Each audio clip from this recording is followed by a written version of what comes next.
ధనుష్ కొత్త తమిళ dubbing cinema కర release అయి నిన్న సోమవారంతో 11 రోజులు కంప్లీట్ అయింది. ఈ 11 రోజుల గ్రాస్ కలెక్షన్స్ చూస్తే తమిళనాడులో ఈ సినిమా 27 కోట్లు గ్రాస్ కలెక్ట్ చేస్తే మన తెలుగు రాష్ట్రాల నుంచి 7 కోట్లు, కర్ణాటక నుంచి 3 కోట్లు, కేరళ నుంచి 50 లక్షలు, ఇక ఓవర్సీస్ మేజర్గా తమిళ మార్కెట్ నుంచి 10 కోట్లు.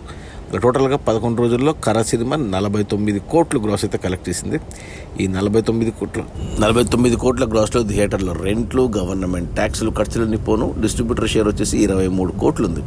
ఈ సినిమా బడ్జెట్ 100 కోట్లు అయితే 40 కోట్లకు డిస్ట్రిబ్యూటర్కి అమ్మారు. అందులో 23 కోట్లు వెనక్కి వచ్చే మొదటి 11 రోజుల్లో మరో 17 కోట్ల డిస్ట్రిబ్యూటర్ షేర్ వెనక్కి వస్తేనే సినిమా హిట్ అవుతుంది. బాక్సాఫీస్ దగ్గర కమర్షియల్గా 17 కోట్ల షేర్ రావాలి అంటే మరో 34 కోట్ల గ్రాస్ రావాలి. కష్టమే, ఎందుకంటే ఈరోజు ఇంకా మంగళవారం, రేపు బుధ, ఈ 2 రోజులే థియేటర్స్లో ఉంటుంది సినిమా. గురువారం మన సూర్య కొత్త సినిమా తమిళ్లో కరుప్పు, తెలుగులో వీరభద్రుడిగా రిలీజ్ అవుతుంది. సో థియేటర్లని దానికి వెళ్తే జనాలంతా ఆ సినిమా మీద పడతారు.